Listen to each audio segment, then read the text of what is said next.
Selamat jumpa kembali dan kita bersama-sama akan melakukan satu ibadah yang memang rada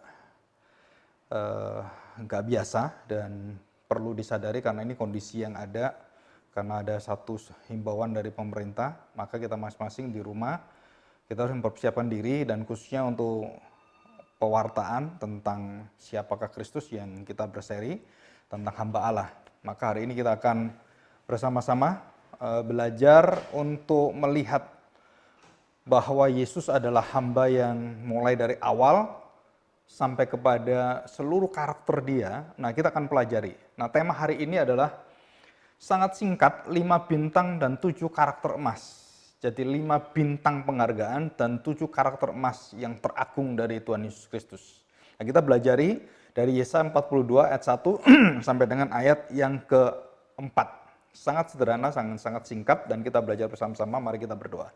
Tuhan, bawalah hati kami untuk mengenal Engkau, anak-Mu yang tunggal, Tuhan kami Yesus Kristus, dan bawalah seluruh hidup kami untuk betul-betul mengenal dan memahami serta menikmati, memiliki, dan menghidupi seluruh karya-Mu, kasih-Mu yang indah di dalam anak-Mu yang tunggal, Tuhan kami Yesus Kristus. Dan bawalah kami untuk mengenal hamba yang Engkau kenan, yang Kau tinggikan, yang Kau muliakan dalam kehinaannya. Bawalah hati kami, dan kami persembahkan seluruh hidup kami, dan biarlah Roh Tuhan bekerja dalam hati kami. Dan pakailah hati kami Tuhan, seperti Engkau memakai setiap hamba-hamba-Mu dan anak-Mu yang Kau pakai dengan luar biasa. Jadikan kami sebagai terang-Mu, dan Roh Kudus menolong kami. Di dalam nama Tuhan Yesus kami serahkan doa kami. Amin. Kita belajar ada 5 satu penghargaan, satu pengakuan dari Bapa yang di surga, dan itu langsung datang dari hidup Tuhan Yesus yang menggenapi nubuatan serta keinginan kerinduan daripada semua bangsa Israel untuk menerima seorang Mesias yang diurapi Tuhan. Nah, kita akan membaca di dalam Yesaya 42 ayat 1 sampai dengan ayat yang ke-4. Jadi ini hanya 4 ayat, dan kita akan belajar. Yang pertama adalah seperti seri yang sebelumnya tentang siapakah hamba Allah itu, yang beberapa minggu yang sudah lewat kita sudah pelajari. Saya ulangi sedikit, dan kita akan masuk dalam 7 karakter agung, 7 karakter emas yang sungguh-sungguh memukau kita. Dan kita akan belajar dengan karakter raja-raja dunia dan pembesar penguasa di dunia. Kita akan melihat ayat yang pertama dengan judul Yesaya 42, hamba Tuhan, hamba Yahweh. Begini firman Tuhan mengatakan di dalam Yesaya 42, lihat, itu hambaku yang kubegang, orang pilihanku, yang kepadanya aku berkenan. Aku telah menaruh rohku ke atasnya, supaya ia menyatakan hukum kepada bangsa-bangsa. Dan ini ada 5, di ayat pertama ada 5 penghargaan, 5 sebutan, 5 kedekatan relasi Allah, dan saya sebut sebagai 5 bintang penghargaan. Jadi seperti bintang yang sungguh-sungguh yang tertinggi. Jadi kalau kita lihat ada bintang, 5 bintang tertinggi sebagai panglima tertinggi, maka di sini saya memakai satu metafora sama dengan yang dikatakan dalam firman Tuhan, hamba Tuhan atau hamba Yahweh ini memiliki 5 penghargaan. Yang pertama adalah hambaku, yang pertama. Yang kedua, yang ku pegang, artinya ku jagai, ku pelihara, dan betul-betul sangat-sangat dihormati, dihargai, dan pilihan Tuhan. Nah, dikatakan orang pilihanku yang ketiga. Jadi orang yang sungguh-sungguh dikhususkan, orang yang dipanggil dengan khusus, dan hamba yang seturut dengan apa yang ada dalam hati Tuhan. Jadi yang pertama hambaku, yang kedua ku pegang, yang ketiga adalah pilihanku, yang keempat yang kepadanya aku berkenan, ku kenan, ya. Dan yang terakhir adalah aku telah menaruh rohku ke atasnya, rohku ke atasnya. Kenapa kelima penghargaan dilakukan? Supaya ia menyatakan hukum kepada bangsa-bangsa. Jadi yang pertama, ia menyatakan hukum pada bangsa-bangsa. Nanti yang kedua, ia menegakkan hukum, mengadili. Pada yang kedua, kedatangan nanti kedua itu Tuhan Yesus akan mengadili dan menghakimi manusia. Yang datang pertama, dia sebagai hamba, dia dipegang oleh Bapa, dia pilihan Bapa, dan dia berkenan kepada Bapa, dan dia adalah orang yang sungguh-sungguh dipimpin oleh roh Bapa, roh Kristus Roh Kudus itu sendiri. Dan ayat yang kedua demikian, ada 7 negatif yang sangat luar biasa. Dan biasanya kita adalah orang-orang yang positive thinking, dan kemudian kita meminta orang-orang untuk melakukan hal-hal yang positif. Sebaliknya, di dalam Alkitab kita belajar sesuatu yang luar biasa, yaitu yang negatif. Tapi negatif bukan perbuatan-perbuatan negatif, tapi negatifnya dari perbuatan yang negatif. Jadi dikatakan dalam firman Tuhan, kita akan pelajari negatif daripada negatif yang jahat itu. Jadi antinya negatif sebenarnya. Dan demikian ayat yang kedua. Ia tidak berteriak. Jadi waktu dia mengalami ketidakadilan, dia mengalami satu tuduhan, satu dakwaan, dan satu fitnaan, dia tidak berteriak. Dikatakan ia tidak akan berteriak. Yang kedua, atau ia tidak akan menyaringkan suaranya. Artinya dia memberontak dan dia berseru, dia tidak terima, dan dia mungkin bisa membabi buta dan mengata-ngatai dan banyak hal yang lain. Dan dia tidak menyaringkan suaranya. Dan dia menerima itu. Ia tidak berteriak yang pertama, ia tidak menyaringkan suara yang kedua, atau tidak memperdengarkan suaranya di jalan. Apa bedanya suaranya berteriak dan di jalan? Artinya dia tidak berteriak-teriak supaya orang itu melihat dia dan membela dia, atau mendapat dukungan dari orang-orang di sekelilingnya yang melihat kuasanya luar biasa, yang melihat akan kekuatan mujizat-mujizat yang sangat agung itu. Mereka tidak pernah melihat Yesus meminta dukungan, ya. Jadi ia tidak berteriak, ia tidak menyaringkan suara dan berteriak karena ketidakadilan, karena ini kenapa saya harus mengalami ini. Dan sama sekali dia memiliki satu karakter yang saya katakan karakter yang sangat brilian, karakter yang tidak mungkin dimiliki oleh siapapun, dan tidak mungkin ada seorang hamba Tuhan, seorang hamba Allah yang seperti dia. Dan semuanya tidak ada yang seperti pilihan Bapa, yang dikenan Bapa, yang hamba Bapa ini, dan rohnya memimpin hamba ini. Dan dikatakan dengan jelas, ia tidak berteriak, tidak menyaringkan suara, apalagi memperdengarkan suaranya di jalan. Ya, jadi supaya berdemonstrasi seperti itu. Ya, dan kita anak-anak Tuhan itu jangankan demonstrasi, berteriak aja kita tidak diizinkan oleh Tuhan. Ya, walaupun kita merasa benar dan kita memang benar, seperti Kristus itu benar, dan dituduh dengan teriakan, dengan fitnaan, dia tetap tidak memperdengarkan suaranya. Dan bahkan di jalan-jalan, dia di jalan, dia berdiam, dia memikul salib, dia berdiam, dan tidak ada satu patah kata pun. Dan yang ketiga, ayat ketiga. Jadi ayat ketiga sambungannya, jadi yang pertama adalah ia tidak berteriak, ia tidak menyaringkan suara, ia tidak memperdengarkan suaranya di jalan. Yang keempat adalah pada ayat ketiga, bulu patah terkulai tidak akan diputuskannya. Bulu patah terkulai tidak akan diputuskannya. Dan sumbu pudar nyalanya tidak akan dipadamkannya. Jadi ada 2, 4, 5 ini. Yang pertama, tidak akan diputuskannya. Walaupun sudah terkulai orang-orang yang seharusnya sudah, ini orang-orang sampah, ini orang nggak bisa dipakai, orang-orang yang goblok sekali, orang-orang yang nggak ada gunanya lah, ini buang aja. Nah, Tuhan tidak memiliki satu hati yang seperti itu. Karena kita dari awal kita harus tahu, kita dari awal bangkrut, berdosa, dan kita musuh Allah, dan kita tidak mungkin bisa diterima Allah, dan kita sungguh-sungguh secara esensi hidup kita bukan hanya patah terkulai, kita sudah hancur. Dan tinggal tunggu waktu saja, tetapi Tuhan memberikan kesempatan. Ya, bulu patah terkulai itu tidak diputuskannya. Tuhan memberikan pengharapan. Tuhan memberikan satu kesempatan yang luar biasa. Dan Tuhan tidak putuskan itu. Kenapa? Karena Tuhan akan memberikan kesempatan yang emas.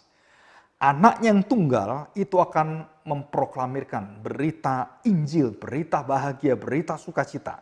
Jadi yang keempat, ia tidak akan diputuskannya. Jadi artinya diberikan harapan, tidak dilepaskan, tidak dibuang, tidak kemudian ya artinya sudahlah kamu selesai. Tidak ada artinya kamu bagi saya. Yang kelima, dan sumbu yang pudar nyalanya tidak akan dipadamkannya. Jadi sumbu pudar nyala tidak akan dipadamkannya, tetapi dengan setia ia akan menyatakan hukum. Dengan setia akan menyatakan hukum. Jadi di sini ada yang kelima adalah sumbu pudar nyalanya tidak akan dipadamkannya. Jadi kalau kita lihat ada sumbu yang menyala itu, kemudian lama-lama minyaknya habis dan kemudian kita lihat ada kayak mau mati nyala, tambah lama tambah kecil, tambah kecil, tambah kecil.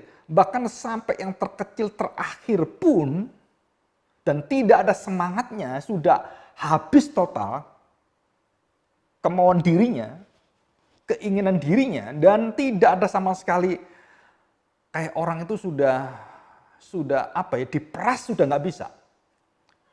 Jadi kalau diperas sudah nggak bisa keluar, yang keluar cuma darah. Jadi dagingnya diambil sudah sampai daging yang paling kecil-kecil pun diambil sudah nggak bisa, mau diambil lagi udah tinggal tulangnya, sudah nggak bisa. Jadi artinya ini adalah betul-betul kondisi manusia yang tidak bisa lagi bangkit. Betul-betul tinggal tunggu kematian. Tetapi dengan setia ia menyatakan hukum. Dengan setia dia membawa kepada satu kebenaran, satu keyakinan.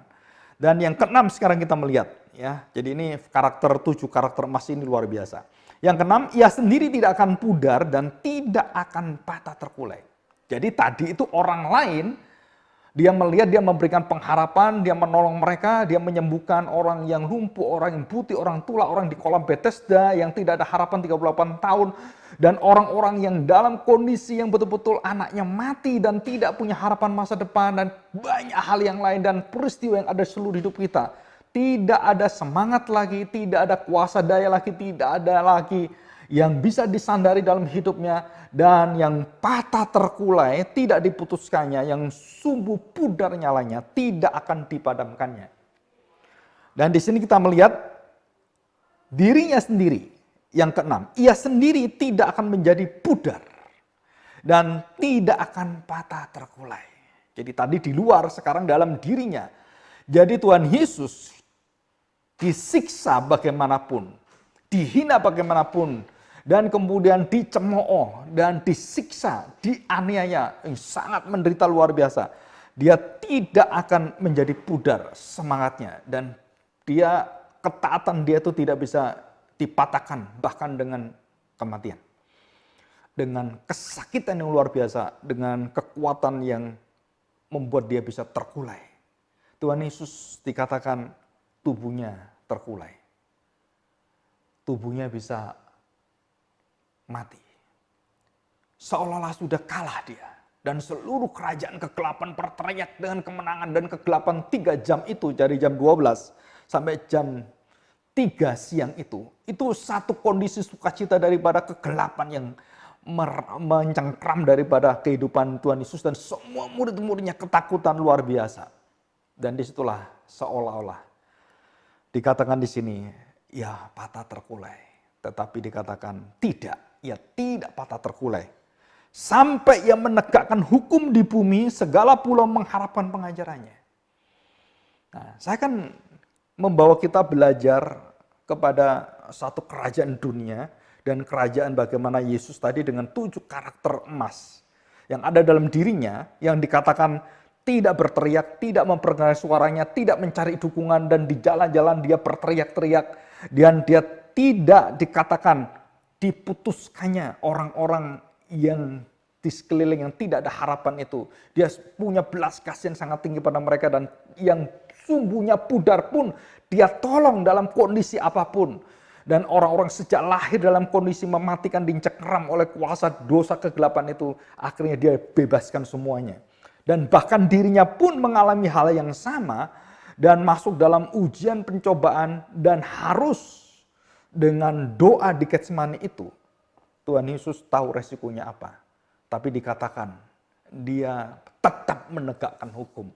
Dia tetap berdiri, dia menegakkan keadilan Bapa dengan cara dia harus rela, tidak bersuara, tidak melakukan perbuatan apapun. Dan dia menerima dengan tangan terbuka dan harus dilukai. Dan telapak tangan kiri kanan yang ada, dia harus dibuka. Dia harus menerima keadilan Allah. Dan dia tidak bersuara. Dan dia hanya keluar 7 kalimat doa di kayu salib. Dan itu satu keindahan. Kita bandingkan bagaimanakah raja-raja, bagaimanakah cara-cara politik di dunia, dan bagaimanakah mereka mengadakan satu persekongkolan konspirasi dan mencari orang mendukung. Kita belajar dari Hitler, bagaimanakah Hitler bisa menguasai seluruh Eropa. Dari orang-orang yang fanatis dengan dia, kemudian mempengaruhi orang lain, dan menyebar dan mencari dukungan-dukungan, dan dengan cara-cara berteriak di jalan-jalan mendukung Hitler, dan kalimat-kalimat yang membuat semua orang itu mengagungkan Hitler. Dan semakin banyak dia semakin menguasai dunia, dan termasuk yang dilakukan oleh Mussolini, termasuk dilakukan oleh kerajaan-kerajaan di dunia ini, dan sangat mengerikan sekali. Apalagi kita tahu bahwa ada demonstrasi-demonstrasi yang memakai cara-cara dunia yang tirani ini, yang menggalang kekuasaan untuk menghantam seluruh orang-orang yang di dalam kebenaran. Dan bahkan orang-orang yang sampai ingin membunuh orang itu, ingin memenjarakan orang itu. Seperti Yusuf yang ada di Alkitab, dan seperti banyak orang-orang lain di dalam masa-masa waktu dia menegakkan hidup dalam kekudusan, hidup dalam kebenaran. Apa yang mereka terima? Mereka menerima satu kondisi yang tidak mungkin mereka lawan. Kondisi masyarakat, kondisi hukum, kondisi yang ada moral manusia yang mencengkram dalam kehidupan dia. Dan dia tidak bisa berbuat apa-apa. Akhirnya yang terjadi adalah orang-orang seperti ini mengalami seperti sumbu yang pudar nyalanya. Dan bedanya apa dengan Tuhan Yesus? Bedanya apa dengan Tuhan Yesus? Dari awal pelayanan Tuhan Yesus berkata berkali-kali, kalau kamu menangkap aku, tangkaplah aku setiap hari ada di tempat. Dan tidak pernah dia melawan, dia ditangkap. Dan dia tidak pernah berteriak-teriak. Dan dia tidak pernah membela dirinya sendiri. Bahkan kalimat-kalimat Tuhan Yesus waktu berdoa dan waktu dia berhubungan dengan orang lain, itu bukan untuk dirinya. Dan karakter inilah yang harus dimiliki oleh orang Kristen. Pada masa-masa yang sulit seperti kondisi keadaan yang ada di Indonesia ini, kita bersyukur. Kenapa? Karena kita jangan berteriak, jangan seperti orang yang tidak punya harapan, seperti orang dalam kebingungan, dan betul-betul kita akhirnya mencari cara-cara dunia. Mencari dukungan, mencari orang-orang yang bisa kita sandari, mencari kekuatan-kekuatan dunia ini. Dan kemudian kita merasa tenang hati kita dengan kekuatan yang ada, baik secara orang yang bisa disandari kepintarannya, mungkin orang-orang yang punya kekuatan dalam pikirannya, kekuatan di dalam hidupnya, kekuatan dalam harta bendanya, kekuatan dalam jabatannya, dan semuanya. Itu semua adalah sia-sia. Dan Tuhan Yesus tidak mau bersandarkan itu. Dia hanya bersandarkan kepada hati Bapa. Dia sungguh taat pada di Bapa. Yang diperintahkan Bapa adalah hiduplah untuk menyatakan hukum. Hiduplah untuk menegakkan hukum. Jadi Tuhan Yesus pada saat dia datang, dia menyatakan hukum Allah harus bagaimana. Dan dia menegakkan hukum dengan mengatakan Allah murka terhadap dosa. Dan dia datang dan dia mengatakan, aku menggantikan manusia yang sudah tidak ada harapan itu dan mungkin akan dibuang dan dimasukkan dalam neraka. Aku datang untuk menggantikan orang-orang yang datang kepadaku yang percaya, yang diberikan anugerah. Aku akan datang mewakili mereka dan aku akan memberikan kasihku pada dunia. Begitu besar kasih Allah pada dunia ini, sehingga orang-orang yang percaya kepada anak tidak akan binasa. Bagaimanakah percaya pada anak? Apakah anak memakai satu kekuatan? Kita akan melihat satu ayat yang sangat luar biasa yang dikatakan di sini. Dan kita lihat Yohanes pasal 18 sebagai ayat terakhir. Kita akan merenungkan firman Tuhan ini. Dan kita akan belajar demikian bunyi firman Tuhan. Yohanes 18 ayat yang ke-36. Ya, 36 jawaban Tuhan Yesus. Dan sebelumnya ini terjadi satu percakapan antara Tuhan Yesus dengan Pilatus, ya.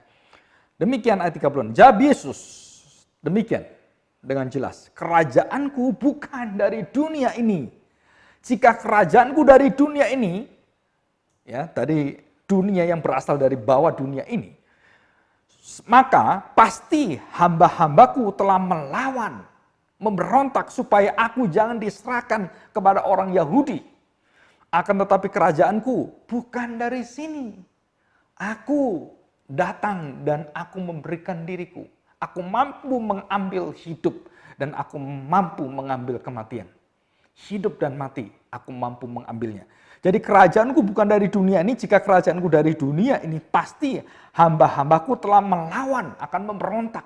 Dan begitu banyak orang, jutaan orang bisa digerakkan Tuhan Yesus, tapi dia tidak pernah menggerakkan, memberikan satu kekuatannya, kuasanya, mempengaruhi orang untuk kepentingan diri. No.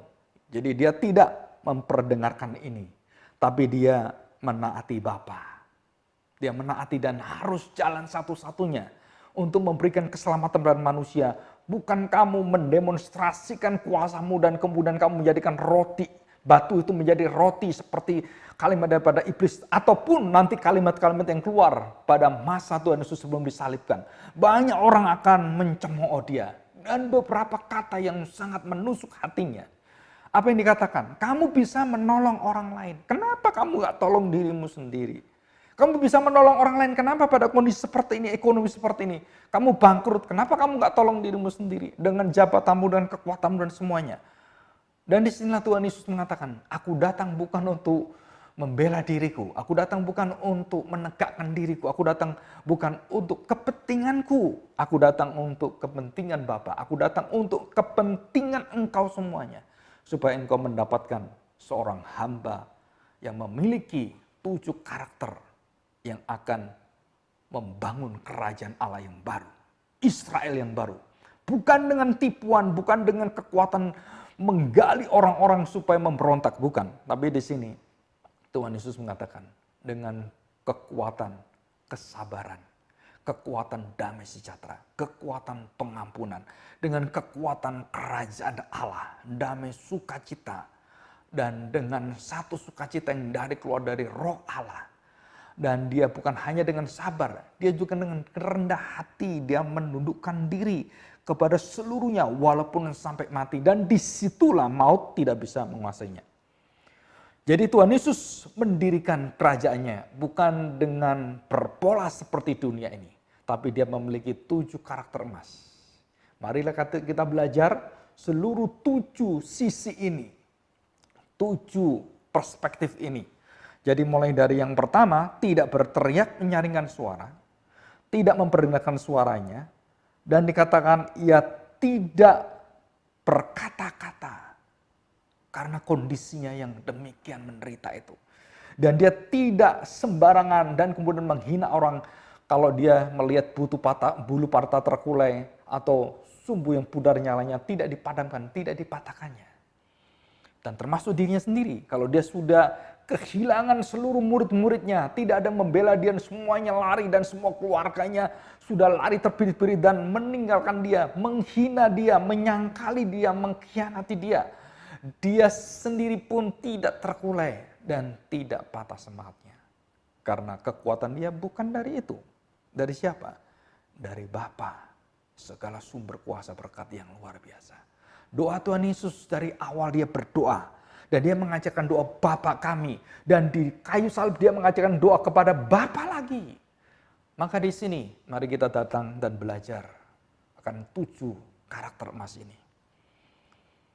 Yaitu 7 karakter Kristus yang dijaminkan bagi kita. Bukan 7 karakter kita yang begitu lemah itu. Tapi 7 karakter Kristus. Jika kita beriman dan kita Bapalah yang akan memberikannya kepada kita. Bapalah yang akan menyalurkannya kepada kita. Dan Roh Kuduslah yang akan memanifestasikannya, mewujudkannya dalam hidup kita.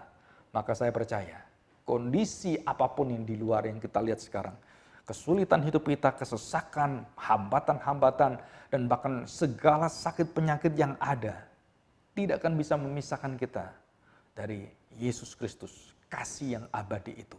Kasih yang berabad-abad, abadi dari kata abad, abadi artinya berabad-abad, artinya selama-lamanya. Bukan kekal kita, tapi kita selama-lamanya abadi, berabad-abad, dan tidak putus-putusnya. Kalau kekal itu Allah, Kristus. Jadi kita disertai oleh Tuhan yang membawa kita dan menjamin kita adalah kasih-Nya abadi dalam hidup kita. Kekuatannya tidak pernah terlepas dari kita.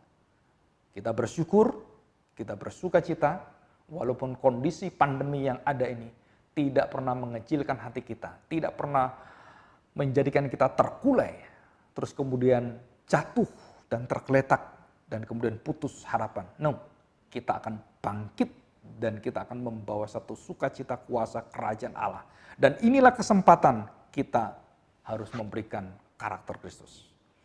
Mari kita semuanya bersama-sama datang pada Tuhan dan memohon anugerah, kekuatan penyertaan. Mari kita masuk dalam doa. Bapa yang baik, kami bersyukur jika Engkau memberikan anak-Mu yang tunggal bukan hanya untuk keselamatan kami, tapi untuk menapaki dan menikmati dan menyatakan, mendemonstrasikan bukan seperti kuasa dunia. Kekuatan-kekuatan dunia, kekuatan senjata, kekuatan tenaga, dan pameran-pameran kuasa-kuasa yang sebenarnya tidak pernah diinginkan oleh Bapa sendiri. Tetapi kami ingin Tuhan, kami memiliki kuasa yang luar biasa. Satu mujizat yang luar biasa, yaitu pengampunan, damai sejahtera, kuasa sukacita surgawi yang tidak bisa ditarik dan dipisahkan oleh siapapun, bahkan kerajaan maut pun tidak bisa memisahkan kami dari kuasa Tuhan ini. Terima kasih Tuhan, kami serahkan hati kami. Kami mau berjalan bersama dengan Roh-Mu dan firman-Mu yang hidup, dan kami mau dibentuk oleh Tuhan. Dan kami bersukacita karena kami sudah mendapatkan jaminan hidup kami disertai Tuhan, dan sampai kami masuk tanah perjanjian baru di kerajaan yang kekal surga itu. Kami bersukacita dalam perjamuan besar bersama Engkau. Terima kasih Tuhan. Di dalam nama Tuhan Yesus kami serahkan doa kami. Amin.